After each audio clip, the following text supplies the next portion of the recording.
La sexta bienaventuranza. Bienaventurados los de limpio corazón, porque ellos verán a Dios. Mateo 5:8.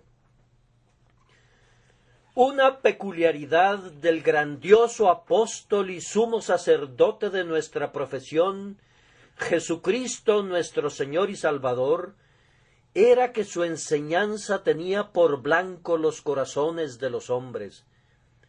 Otros maestros se han contentado con una reforma moral externa, pero él buscó la fuente de toda maldad para limpiar el manantial de donde proceden todos los pensamientos y las palabras y las acciones pecaminosas. Él insistió una y otra vez que mientras el corazón no fuera limpio, la vida tampoco podría serlo nunca. El memorable Sermón del Monte, del cual tomamos nuestro texto, comienza con la bienaventuranza: bienaventurados los pobres en espíritu, porque Cristo estaba tratando con los espíritus de los hombres, con su naturaleza interna y espiritual.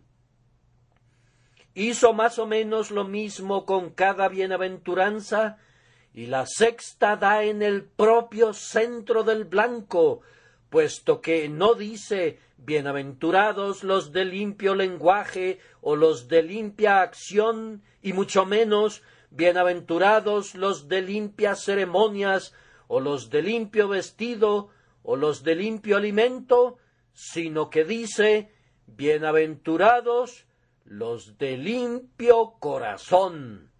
Oh amados, independientemente de que la así llamada religión reconozca como su seguidor al hombre cuyo corazón sea impuro, la religión de Jesucristo no lo hará. Su mensaje a todos los hombres sigue siendo: os es necesario nacer de nuevo, es decir, la naturaleza interna debe ser regenerada divinamente, pues de lo contrario no pueden entrar y ni siquiera ver ese reino de Dios que Cristo vino a establecer en este mundo. Si tus acciones parecieran ser limpias, pero su motivo fuese impuro, serían nulas por completo. Si tu lenguaje fuera virtuoso, pero si tu corazón se gozara en imaginaciones malvadas, estás ante Dios no según tus palabras, sino de conformidad a tus deseos. De acuerdo a la tendencia de la corriente de tus afectos, de tus gustos reales e íntimos y de tus aversiones, serás juzgado por él. Lo único que el hombre pide de nuestras manos es la pureza externa, pues el hombre mira lo que está delante de sus ojos, pero Jehová mira el corazón, y las promesas y las bendiciones del pacto de gracia pertenecen a quienes son limpios de corazón y a nadie más. Al hablar sobre nuestro texto, quiero mostrarles, primero, que la impureza de corazón es la causa de la ceguera espiritual, y en segundo lugar, que la limpieza del corazón nos admite a un glorioso espectáculo: los de limpio corazón verán a Dios. Luego habré de mostrarles, en tercer lugar, que la limpieza de corazón es una operación divina que no puede ser realizada por nosotros mismos ni por ninguna agencia humana. Debe ser obrada por Él, quien es el 3 veces santo Señor Dios de los ejércitos. Primero, entonces, debo señalar que la impureza de corazón es la causa de la ceguera espiritual, o la causa de gran parte de ella, si no es que de toda ella.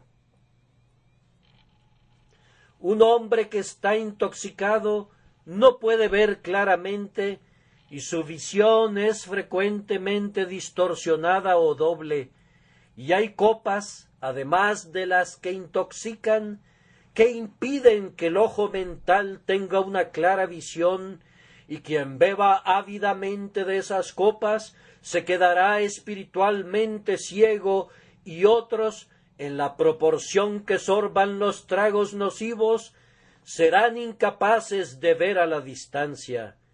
Hay bellezas morales y horrores inmorales que algunos no pueden ver porque tienen un corazón impuro.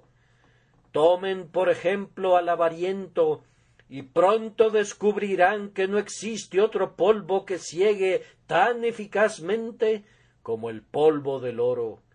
Podría haber algún negocio que muchos consideraran malo de principio a fin, pero si le reditúa al hombre que está dedicado a él y tiene una predisposición a apegarse al dinero, sería casi imposible convencerle de que es un negocio malo. A menudo podrán comprobar que el hombre codicioso no ve ningún encanto en la generosidad. Piensa que el hombre generoso, si bien no es efectivamente un insensato, se asemeja tanto a uno que sería muy fácil confundirlos.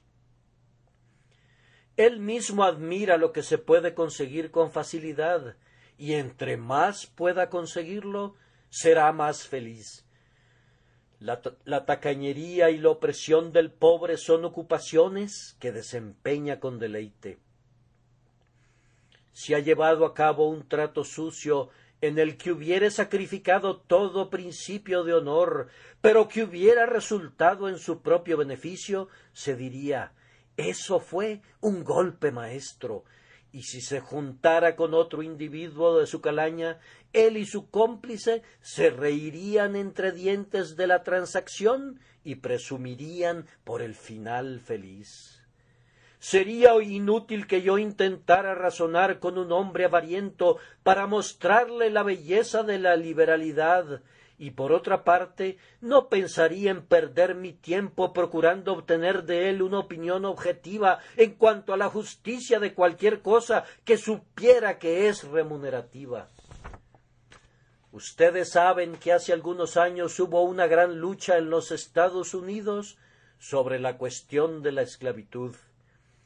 ¿Quiénes fueron los caballeros de Inglaterra que se inclinaron del lado de los dueños de esclavos? Bien, principalmente la gente de Liverpool, que los apoyaban porque la esclavitud les redituaba. Si no hubiese sido así, la habrían condenado, y me atrevería a decir que quienes la condenamos lo hicimos con mayor facilidad porque no nos beneficiaba. Los hombres ven con toda claridad cuando no tienen nada que perder en ningún sentido, pero si se tratara de un asunto donde hay una ganancia involucrada, como el corazón es impuro, los ojos no podrían ver rectamente. Hay innumerables cosas que un hombre no podría ver si ocultara una moneda de oro en cada uno de sus ojos. En esos momentos no podría ver ni siquiera al sol, y si guardara oro en sus ojos, se volvería ciego. El limpio de corazón puede ver, pero cuando la avaricia se adentra en el corazón, torna al ojo débil o ciego. Tomen otro pecado, el pecado de la opresión.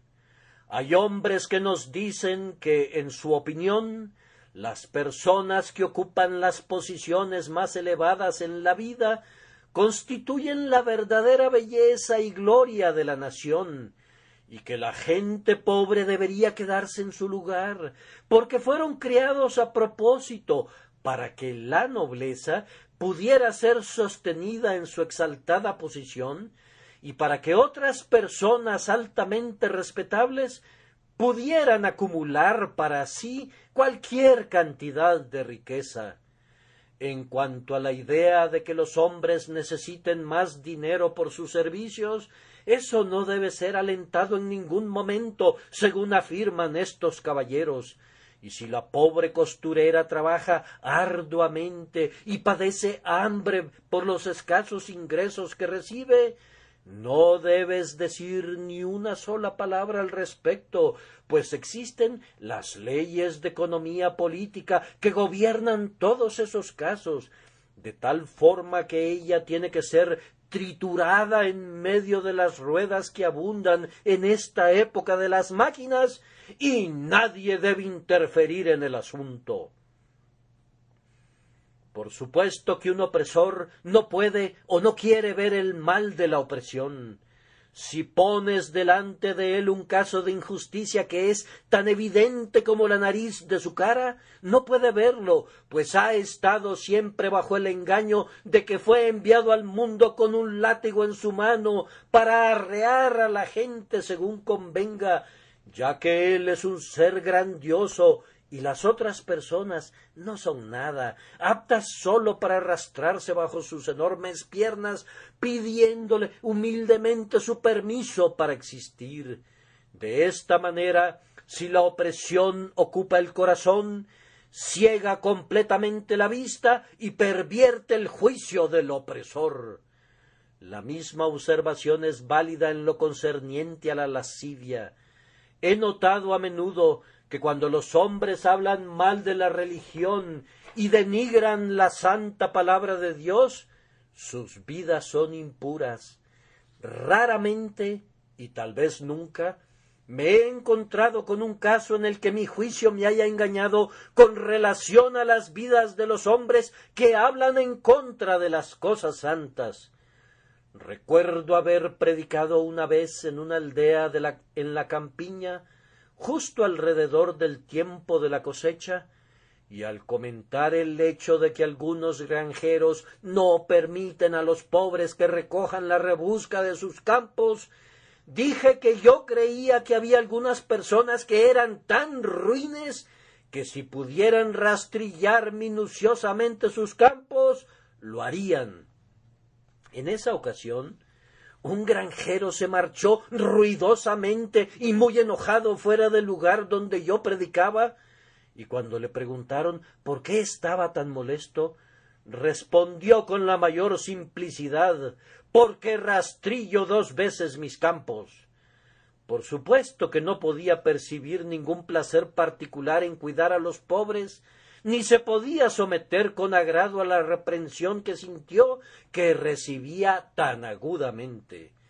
Y cuando los hombres hablan en contra del Evangelio, casi siempre se debe a que el Evangelio habla en contra de ellos.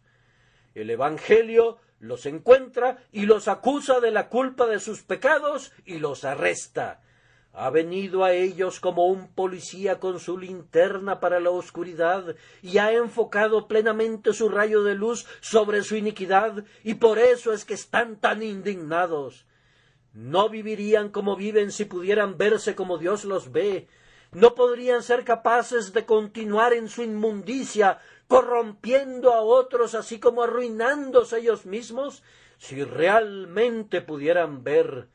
Pero conforme estas perversiones penetran en el corazón, de seguro cegarán los ojos. Lo mismo puede decirse con relación a la verdad espiritual y a la verdad moral. Frecuentemente nos encontramos con personas que dicen que no pueden entender el Evangelio de Cristo. En el fondo, en 9 casos de cada 10, yo creo que su pecado es el que les impide entenderlo. Por ejemplo, el domingo pasado por la noche intenté predicarles sobre las reclamaciones de Dios y procuré mostrarles el derecho que tiene sobre nosotros. Tal vez hubo algunos oyentes que se dijeran: ¿nosotros no reconocemos los derechos de Dios sobre nosotros?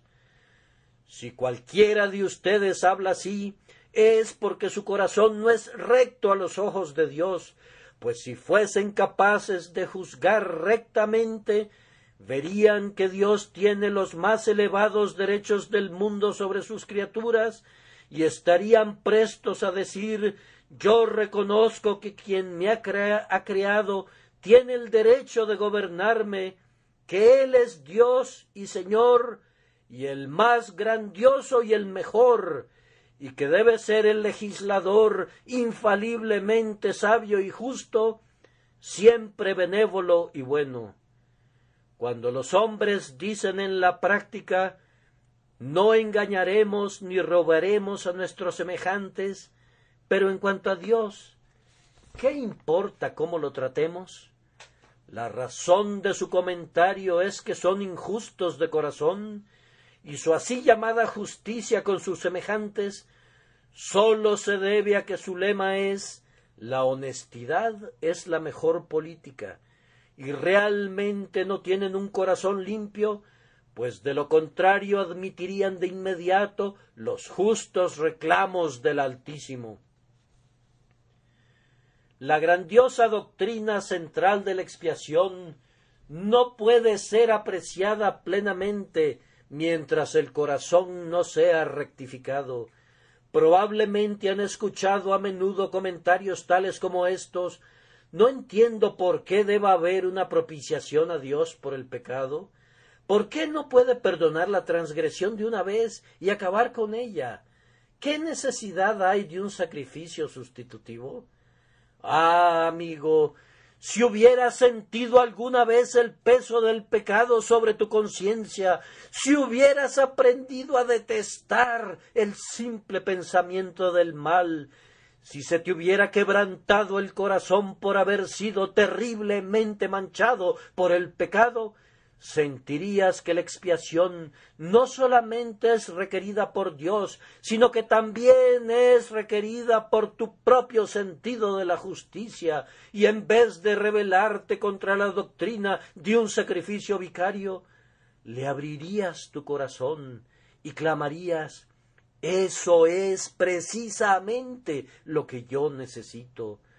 Las personas de corazón más limpio que hayan vivido jamás son aquellas que se han regocijado al ver la justicia de Dios vindicada y engrandecida por la muerte de Cristo en la cruz como el sustituto por todos los que creen en él, de tal forma que mientras la misericordia de Dios es exhibida en incomparable majestad, sienten la más intensa satisfacción de que pueda haber un camino de reconciliación por medio del cual cada atributo de Dios derive honor y gloria, y con todo los pobres pecadores perdidos puedan ser izados a la elevada y honorable posición de hijos de Dios. Los de limpio corazón no ven ninguna dificultad en la expiación. Todas las dificultades concernientes a la expiación surgen de la falta de limpieza en el corazón. Puede decirse lo mismo de la igualmente importante verdad de la regeneración. Los de corazón impuro no ven ninguna necesidad de nacer de nuevo. Dicen: admitamos que no somos todo lo que deberíamos ser, pero podríamos ser rectificados con facilidad. En cuanto al tema de una nueva creación, no vemos su necesidad. Hemos cometido algunos cuantos errores que serán corregidos mediante la experiencia, y ha habido algunos yerros en la vida que confiamos que puedan ser condonados mediante la vigilancia y el cuidado futuros. Pero si el corazón no regenerado fuese limpio, vería que su naturaleza fue mala desde el principio, y se daría cuenta de que los pensamientos del mal surgen tan naturalmente en nosotros como las chispas brotan del fuego, y sentiría que sería algo terrible que una naturaleza así permaneciera sin ser cambiada. Vería dentro de su corazón celos, asesinatos, rebeliones y males de todo tipo, y su corazón clamaría para ser liberado de sí mismo. Pero precisamente debido a que su corazón es impuro, no ve su propia impureza y no confiesa, ni lo haría en el futuro, su necesidad de ser hecho una nueva criatura en Cristo Jesús. Pero en cuanto a ustedes que son de limpio corazón, ¿qué piensan ahora de su vieja naturaleza? ¿Acaso no es una carga pesada que continuamente soportan sobre ustedes? ¿Acaso no es la peste de su propio corazón la peor plaga que existe bajo el cielo? ¿Acaso no sienten que la propia tendencia a pecar es un constante dolor para ustedes y que si pudieran librarse completamente de ella, su cielo ya habría comenzado aquí abajo? Así que son los de limpio corazón los que ven la doctrina de la regeneración, y quienes no la ven porque son de impuro corazón. Una observación semejante es válida en lo concerniente al glorioso carácter de nuestro bendito Dios y Señor Jesucristo. ¿Quién lo ha criticado sino los hombres que tienen ojos de murciélago? Ha habido hombres inconversos que han tropezado por la belleza y la pureza de la vida de Cristo, pero los de limpio corazón están enamorados de ella. Sienten que es más que una vida humana, que es divina y que Dios mismo es revelado en la persona de Jesucristo su Hijo. Si alguien no ve que el Señor Jesucristo es superlativamente codiciable, es porque él mismo no es de limpio corazón, pues si lo fuera, reconocería en él el espejo de toda perfección y se regocijaría al darle reverencia. Pero todavía es cierto que lo mismo que sucede con los asuntos morales, así también ocurre con lo espiritual, y debido a eso, las grandes verdades del Evangelio no pueden ser percibidas por quienes son de corazón impuro. Hay una forma de impureza que, más allá de las demás, pareciera cegar el ojo a la verdad espiritual, y es la duplicidad de corazón. Un hombre que es cándido, honesto, sincero y semejante a un niño, es el hombre que entra en el reino del cielo cuando su puerta se abre para él. Las cosas del reino están escondidas para el que es insidioso y solapado, pero son claramente reveladas a los bebés en la gracia, a los de sencillo corazón, a la gente transparente que lleva su corazón al descubierto. Es absolutamente cierto que el hipócrita no verá nunca a Dios mientras se mantenga en su hipocresía. De hecho, es tan ciego que no puede ver nada, y ciertamente no puede verse a sí mismo como realmente es a los ojos de Dios.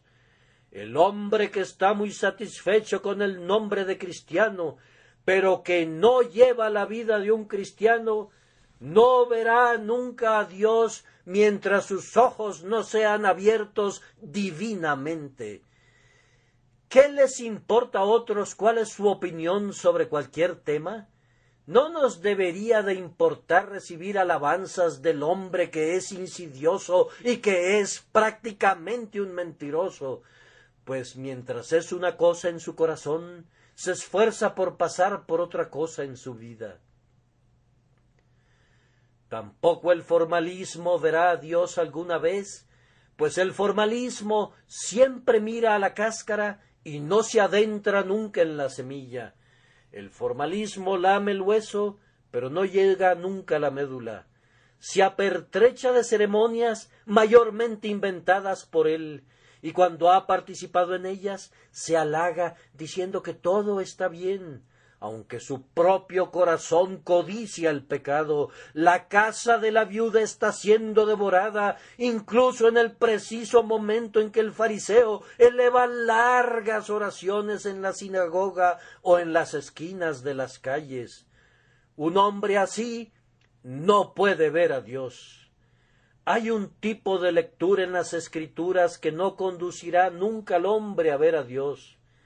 Abre la Biblia no para ver lo que está allí, sino para ver lo que pueda encontrar para apoyar sus propios puntos de vista y sus opiniones. Si no encuentra allí los textos que necesita, torcerá a los que encuentre parecidos hasta que de una manera o de otra los ponga de su lado, pero sólo creerá aquello que concuerde con sus propias nociones preconcebidas. Le gustaría moldear la Biblia como si fuese una masa de cera para darle la forma que quisiera.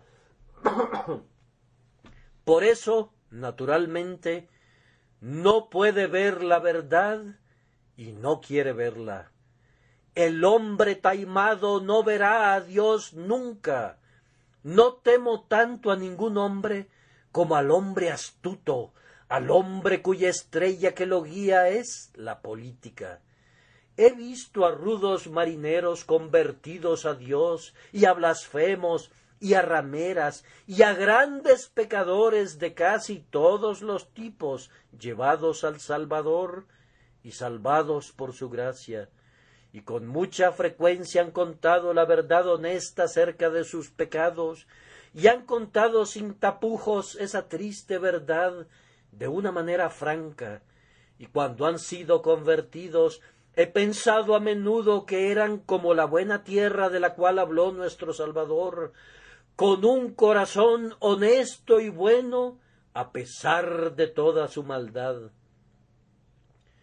Pero en cuanto a los hombres de naturaleza de sierpe, que cuando ustedes les hablan acerca de la religión les responden sí, sí, pero que nunca quieren decir sí para nada, los hombres que no son confiables nunca, el señor meloso y el señor ecléctico y el señor designio secreto y el señor cortés y toda esa clase de personas, Dios mismo no pareciera hacer otra cosa que dejarlos tranquilos, y hasta donde alcanza mi observación, su gracia pareciera venir raramente a estas personas vacilantes, que son inestables en todos sus caminos.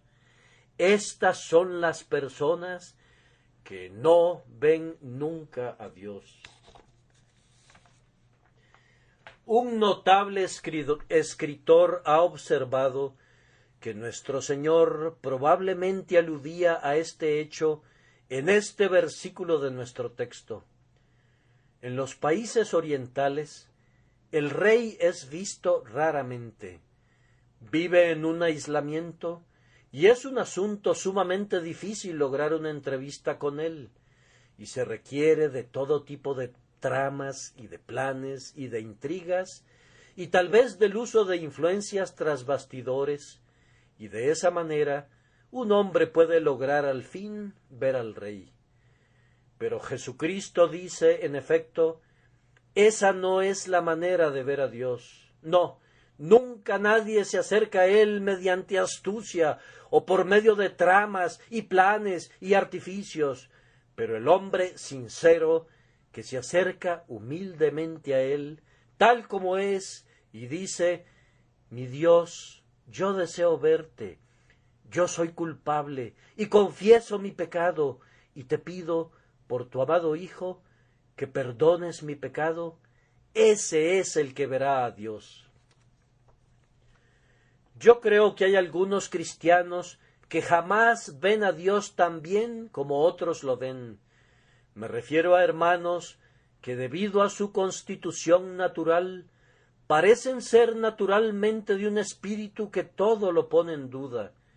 Generalmente se quedan sorprendidos por algún punto doctrinal o por otro, y su tiempo es consumido principalmente en dar respuestas a objeciones y en la eliminación de dudas. Tal vez alguna pobre mujer aldeana que se sienta junto al pasillo y no sabe nada más, como dice Cowper, excepto que su Biblia es verdadera y que Dios guarda siempre sus promesas, ve mucho más de Dios que el hermano erudito y analítico que se agobia a sí mismo con cuestiones insensatas y estériles. Recuerdo haberles comentado la historia de un ministro que en una visita a una mujer enferma deseaba dejarle un texto para que lo meditara privadamente. Así que, abriendo la vieja Biblia de ella, buscó un cierto pasaje y cuando lo encontró, vio que ella lo había marcado con la letra P. —¿Qué significa esa P, hermana mía? —le preguntó. —Eso significa precioso, señor. He experimentado que ese texto ha sido muy precioso para mi alma en más de una ocasión especial. Entonces el ministro buscó otra promesa y junto a ella encontró el margen marcado con una P y una C. —¿Y qué significan estas letras, mi buena hermana? —Quieren decir probada y comprobada, señor, pues yo probé esa promesa en mi mayor turbación y me demostró ser verdadera, y entonces puse esa marca junto a ella para que la próxima vez que estuviera en problemas pudiera tener la seguridad de que la promesa es verdadera todavía. La Biblia está anotada por todos lados con esas letras P y C por una generación tras otra de creyentes que han probado las promesas de Dios y han comprobado que son verdaderas. Que ustedes y yo, amados, estemos entre aquellos que han probado y comprobado de esta manera este precioso libro. Nuestra segunda observación es que la limpieza del corazón nos da la admisión a un espectáculo sumamente glorioso. Los de limpio corazón verán a Dios. ¿Qué quiere decir eso? Significa muchas cosas. Mencionaré brevemente algunas de ellas. Primero, el hombre cuyo corazón es limpio es capaz de ver a Dios en la naturaleza. Cuando su corazón es limpio, oirá los pasos de Dios en todas partes en el huerto de la tierra, al aire del día. Oirá la voz de Dios en la tempestad, resonando de trueno en trueno desde los picos de las montañas. Contemplará al Señor caminando sobre las grandes y potentes aguas, o lo verá en cada hoja que tiembla por la brisa. Una vez que el corazón es limpiado, puede ver a Dios en todas partes. Un corazón impuro no ve a Dios en ningún lado, pero un corazón limpio ve a Dios en todas partes, en las más profundas cuevas del mar, y en el desierto solitario, y en cada estrella que adorna la frente de la medianoche. Además, los de limpio corazón ven a Dios en las Escrituras. Las mentes impuras no pueden ver ningún vestigio de Dios en ellas. Más bien ven razones para dudar si Pablo escribió la epístola a los Hebreos, o tienen dudas de que el Evangelio según Juan pertenezca al canon. Y eso es casi todo lo que pueden ver jamás en la Biblia. Pero los de limpio corazón ven a Dios en cada página de este libro bendito. Cuando lo leen devotamente y en espíritu de oración, bendicen al Señor porque se ha agradado en revelarse a ellos gratuitamente por su espíritu y porque les ha dado la oportunidad y el deseo de gozar de la revelación de su santa voluntad. Junto a eso, los de limpio corazón ven a Dios en su iglesia. Los de corazón impuro no pueden verle allí del todo. Para ellos, la iglesia de Dios no es sino un conglomerado de grupos divididos, y mirándolos no ven otra cosa que faltas y fracasos e imperfecciones. Debemos recordar siempre que cada persona ve de conformidad a su propia naturaleza.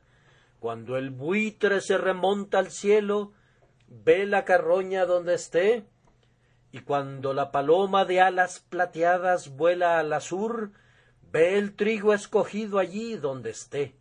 El león ve su presa en el bosque, y el cordero ve su alimento en las fértiles praderas. Los de sucio corazón ven poco o nada de bien en el pueblo de Dios, Pero los de limpio corazón ven a Dios en su iglesia y se gozan cuando se reúne allí con ellos. Pero ver a Dios significa mucho más que percibir sus huellas en la naturaleza, en las Escrituras y en su iglesia. Significa que los de limpio corazón comienzan a discernir algo del verdadero carácter de Dios. Cualquiera que se viera atrapado en una tormenta eléctrica y que oyera el estruendo de los truenos y viera todos los estragos provocados por los relámpagos y rayos, percibiría que Dios es poderoso. Si no es tan insensato como para ser un ateo, diría: «¡Cuán terrible es este Dios del relámpago y del trueno!». Pero percibir que Dios es eternamente justo y sin embargo infinitamente tierno, y que Él es severamente estricto y sin embargo inmensurablemente abundante en gracia, y ver los diversos atributos de la deidad, todos combinándose entre sí como los colores del arco iris, conformando un todo armonioso y bello, esto está reservado para el hombre cuyos ojos han sido lavados primero en la sangre de Jesús y que luego ha sido ungido con el colirio celestial por el Espíritu Santo. Únicamente ese hombre es el que ve que Dios es plenamente bueno siempre, y el que le admira bajo todos los aspectos, al ver que todos sus atributos están hermosamente mezclados y balanceados, y que cada uno derrama un esplendor adicional sobre todos los demás. Los de limpio corazón verán a Dios en ese sentido, pues apreciarán sus atributos y entenderán su carácter como los impíos nunca podrían hacerlo. Pero además serán admitidos a la comunión con Él. Cuando oigas a algunas personas que dicen que no hay Dios y que no hay cosas espirituales ni cosas semejantes, no debes preocuparte del todo por lo que digan, pues no se encuentran en una posición que les autorice a hablar sobre ese asunto. Por ejemplo, un hombre impío afirma: «No creo que exista Dios, pues no lo he visto nunca».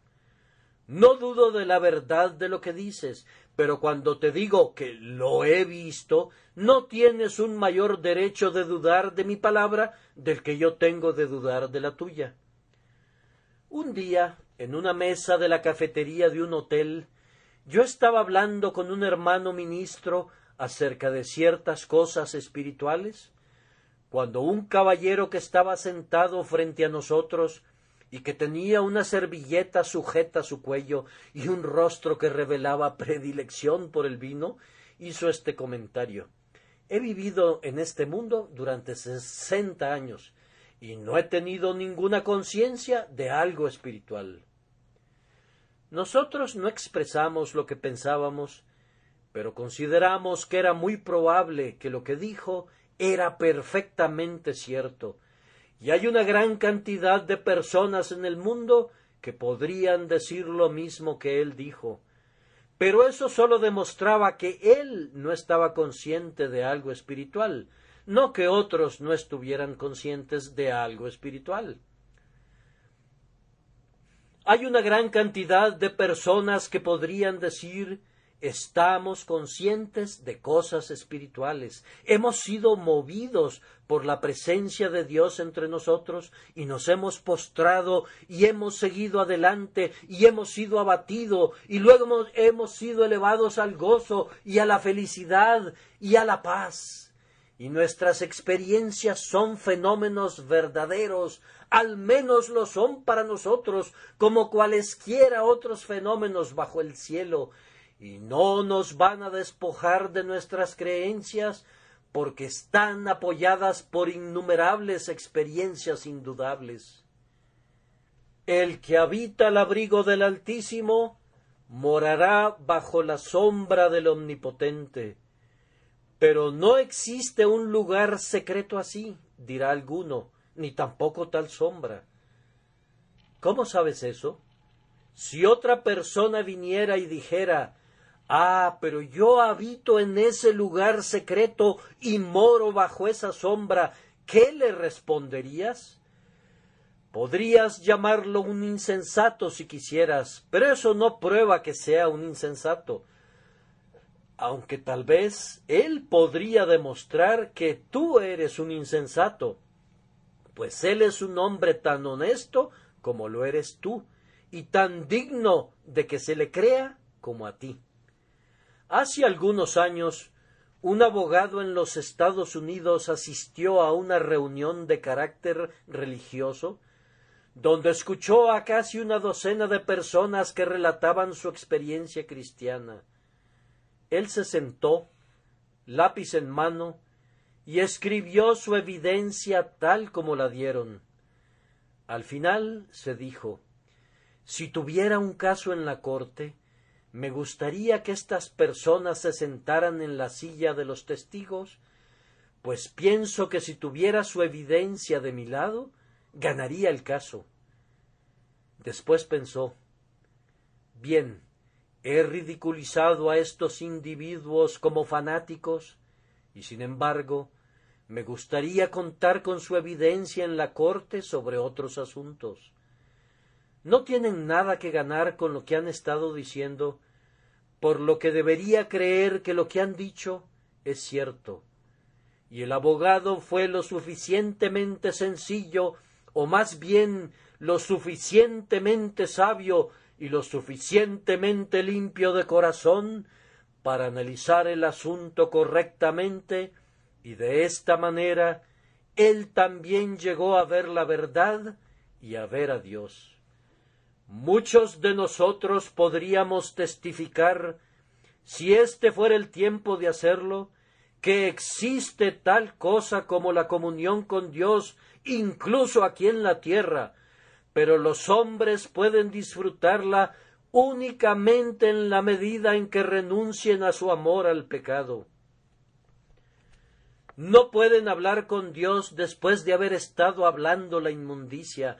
No pueden conversar con Dios como un hombre conversaría con su amigo si están acostumbrados a reunirse con sus buenos compañeros en las cantinas y deleitarse con los impíos que se reúnen allí.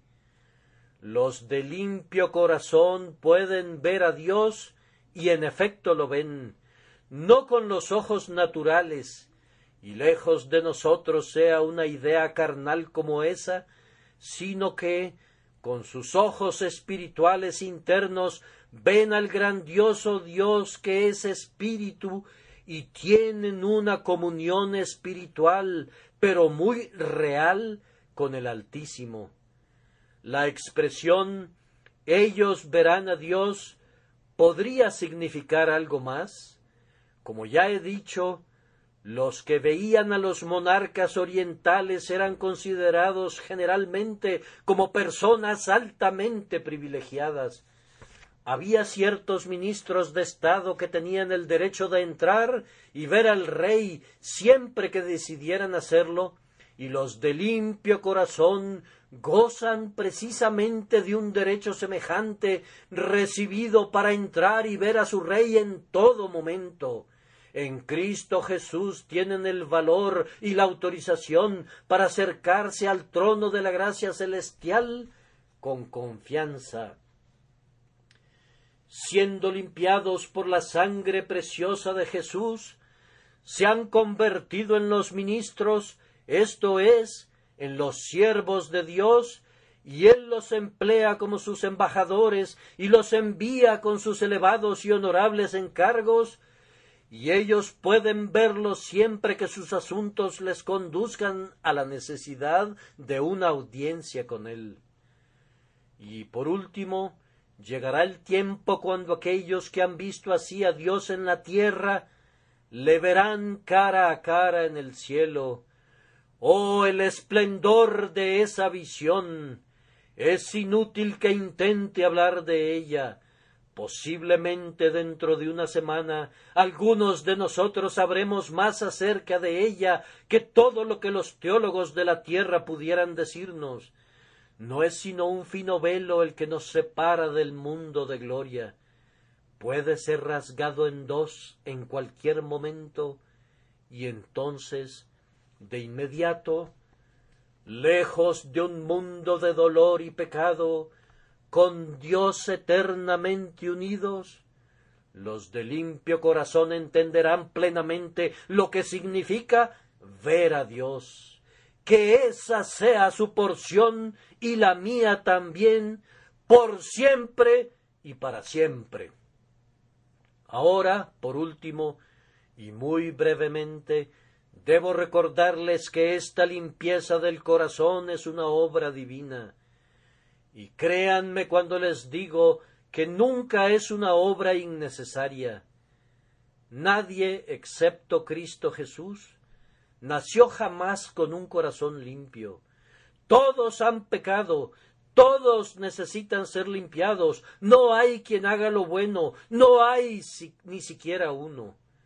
Permítanme asegurarles que esta obra no fue realizada nunca por ceremonia alguna. Los hombres podrán decir lo que quieran, pero ninguna aplicación de agua volvió mejor jamás al corazón del hombre.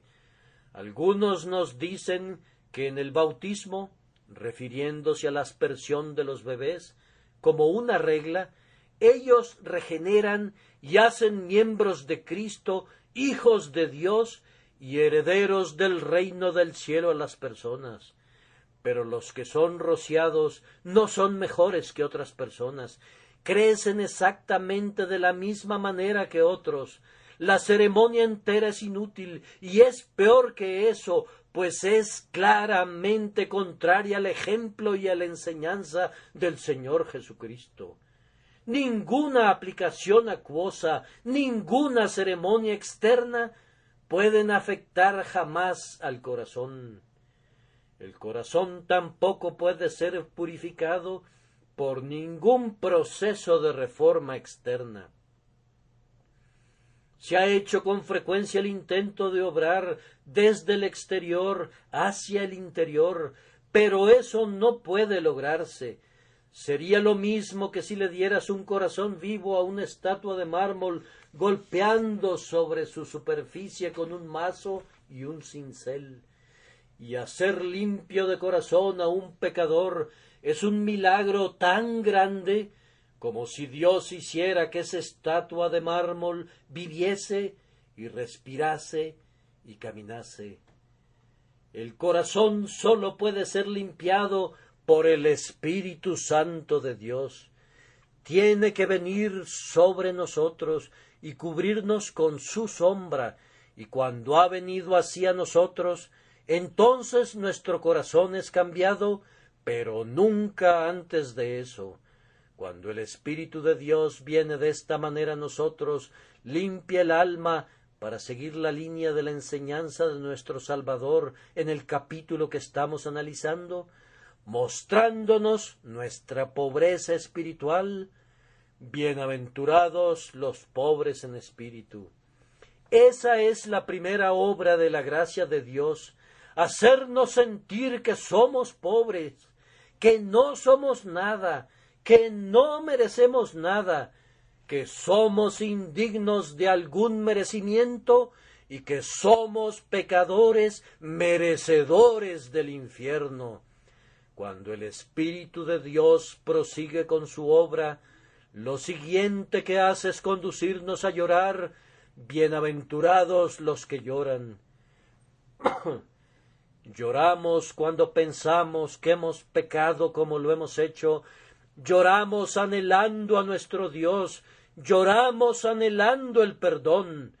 Y entonces la aplicación del agua y de la sangre que fluyeron del costado hendido de Cristo sobre la cruz es el gran proceso que limpia eficazmente el corazón. Aquí tienen, oh pecadores, para que encuentren la doble cura de la culpa y del poder del pecado. Cuando la fe mira al Salvador sangrante, ve en él no simplemente el perdón del pasado, sino la eliminación de la pecaminosidad del presente. El ángel le dijo a José: antes de que Cristo naciera? Llamarás su nombre Jesús, porque él salvará a su pueblo de sus pecados. Todo el proceso de la salvación puede ser explicado brevemente así. El Espíritu de Dios nos encuentra con corazones inmundos y viene y proyecta una luz divina al interior nuestro para que veamos que los corazones son perversos. Luego nos muestra que, siendo pecadores, merecemos ser el blanco de la ira de Dios y nos damos cuenta de que lo merecemos. Entonces nos dice: pero esa ira fue soportada por Jesucristo a nombre de ustedes. Él abre nuestros ojos y vemos que Cristo murió por nosotros, en nuestro sitio y en nuestro lugar y por nuestra causa. Lo miramos a Él, creemos que murió como nuestro sustituto y nos confiamos a Él. Entonces sabemos que nuestros pecados son perdonados por causa de su nombre, y nos invade el gozo por el perdón del pecado con una emoción que no habíamos experimentado nunca, y en el siguiente instante el pecador perdonado clama: ahora que soy salvo, ahora que soy perdonado, Señor mío Jesucristo, seré tu siervo para siempre. Voy a matar los pecados que te mataron a ti, y si tú me das la fortaleza de hacerlo, te serviré mientras viva. La corriente del alma del hombre corría antes hacia el mal, pero al momento que descubre que Jesucristo murió por él y que sus pecados le son perdonados por causa de Cristo, el torrente entero de su alma fluye en dirección contraria hacia lo que es recto, y aunque todavía tiene una lucha interna contra su vieja naturaleza, a partir de ese día el hombre es de limpio corazón, es decir, su corazón ama la pureza, su corazón busca la santidad, su corazón ansía la madurez. Ahora es un hombre que ve a Dios, ama a Dios, se deleita en Dios, anhela ser semejante a Dios y ávidamente anticipa el tiempo cuando esté con Dios y lo vea cara a cara. Ese es el proceso de purificación. Que todos ustedes lo experimenten a través de la obra eficaz del Espíritu Santo. Si están deseosos de experimentarlo, es proclamado gratuitamente para ustedes. Si anhelan verdaderamente el corazón nuevo y el espíritu recto, les serán dados gratuitamente. No es necesario que se preparen para recibirlos. Dios tiene la capacidad de obrarlos en ustedes en esta misma hora. El que despertará a los muertos con el sonido de la trompeta de la resurrección puede cambiar su naturaleza con la simple volición de su mente llena de gracia. Él puede, mientras estás sentado en este templo, crear en ti un nuevo corazón, renovar un espíritu recto dentro de ti y enviarte de regreso como un hombre diferente de lo que eras cuando entraste, como si fueras un hijo recién nacido. El poder del Espíritu Santo para renovar al corazón humano es ilimitado. Oh, dirá alguien, yo quisiera que renovase mi corazón, que cambiara mi naturaleza. Si ese es el deseo de tu corazón, eleva ahora esa oración al cielo. No dejes que ese deseo muera en tu alma, sino conviértelo en una oración y luego exprésala a Dios y escucha lo que Dios tiene que decirte. ¿Es esto? Venid luego, dice Jehová, y estemos a cuenta. Si vuestros pecados fueren como la grana, como la nieve serán emblanquecidos. Si fueren rojos como el carmesí, vendrán a ser como blanca lana. O esto, cree en el Señor Jesucristo y serás salvo, salvo de tu amor al pecado, salvo de tus viejos hábitos y tan completamente salvo que te convertirás en uno de los hombres de limpio corazón que ven a Dios. Pero tal vez te preguntes, ¿en qué consiste creer en el Señor Jesucristo? ¿Es confiar en Él? ¿Es descansar en Él? Oh, que todos pudiéramos apoyarnos en Jesucristo ahora. Oh, que aquel joven turbado que está por allá viniera y confiara en Jesús. No te librarás de tus problemas mientras no lo hagas, pero, querido amigo, puedes librarte de ellos en este preciso instante si crees en Jesús. Sí, aunque hayas luchado en vano contra tus hábitos malvados, aunque hayas combatido contra ellos con tenacidad y con determinación, únicamente para ser derrotado por tus pecados gigantes y por tus terribles pasiones, hay uno que puede vencer todos tus pecados por ti.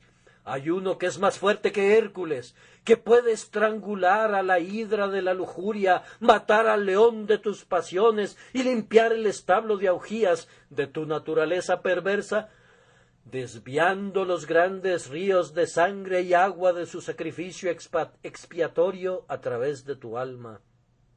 Él puede limpiarte y mantenerte limpio por dentro. ¡Oh, míralo a Él!